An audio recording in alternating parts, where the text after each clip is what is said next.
നമുക്ക് അടുത്ത പാഠം ടൂട്ടാ പഹിയ കവിത. നമ്മൾ നേരത്തെ പറഞ്ഞ പോലെ ടൂട്ടാ പഹിയ ഉപേക്ഷിത മാനവ് കാ പ്രതീക് ഹെ. പ്രതീകം എന്ന് പറഞ്ഞാൽ അടയാളം അല്ലെങ്കിൽ പ്രതീകം.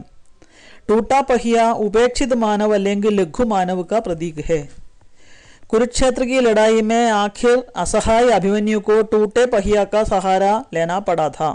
इस प्रकार अन्याय के विरुद्ध लड़ते समय लघु मानव ही सत्य के पक्ष में सहारा दे सकता है. अपने पक्ष मुदल ब्रह्मास्त्र से लोहा ले सकता है. वेदों का टूटा पहिया किसका प्रतीक है? लघु मानव का प्रतीक है. अकेली निहत्ती आवाज किसका विशेषण है? अभिमन्यु का. इन पंक्तियों से कवि क्या कहना चाहते हैं? मैं रथ का टूटा हुआ पहिया हूँ. कुरुक्षेत्र युद्ध में निरायुध अभिमन्यु को अंत में टूटे हुए पहिए का सहारा लेना पड़ा. इस प्रकार आज भी अधर्म के विरुद्ध लड़ते समय कुछ मानव ही सहारा बन जाए. सही मिलान करे. मैं रथ का टूटा हुआ पहिया അതിനോട് ചേർന്ന എന്താണ്? ब्रह्मास्त्रों से लोहा ले सकता हूँ.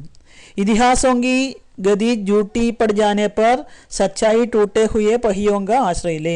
अक्षौहिणी सेनाओं को चुनौती देता हुआ दुस्साहसी अभिमन्यु आकर खिर जाए. कविता में मैम का प्रयोग किसके लिए किया है? आरानी कविതയിലെ मैम टूटा हुआ पहिया हूँ पर टूटा पहिया. हमें किसकी उपेक्षा नहीं करनी चाहिए? लघु मानव की तुच्छ एवं निसार चीजों की उपेक्षा. ചെറിയ സാധനങ്ങൾ പോലും നമ്മൾ ഉപേക്ഷിക്കരുത്. मुझे फेंको मत किसको? टूटे पहिए को. दुस्साहसी कौन है?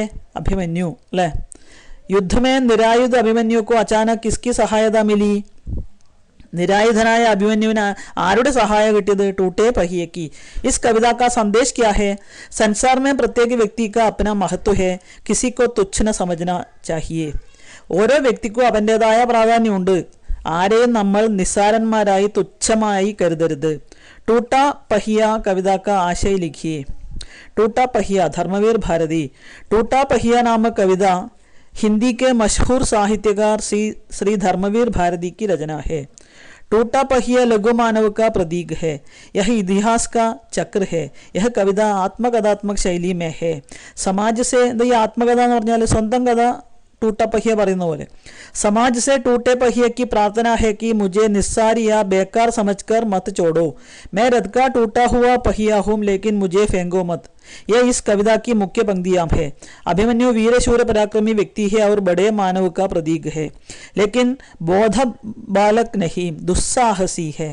എന്ന് പറഞ്ഞാൽ ചിന്തിക്കുന്ന ഒരാളല്ല, എടുത്തുചാട്ടക്കാരനാണ്. അതാണ് ദുസ്സാഹസി. सबके कहने पर अनसुना कर दिया. उसने चक्रव्यूह में अकेले ही प्रवेश किया. सब शस्त्रास्त्र नष्ट होने पर टूटे पहिए से शत्रुओं का सामना किया. महाभारत के इस प्रसंग की याद दिलाते हुए कवि कहते हैं कि इस प्रकार की अधार्मिक घटना आज भी संभव है. इतिहास की गति सामूहिक है. अतः संदर्भ आने पर सत्य का पक्ष टूटे पहिए का भी सहारा लेने के लिए विवश हो सकता है. इसलिए उसकी उपेक्षा नहीं करनी चाहिए. धर्मवीर भारती की इस कविता में टूटा पहिया उपेक्षित सामान्य मानव का लघु मानव का प्रतीक है.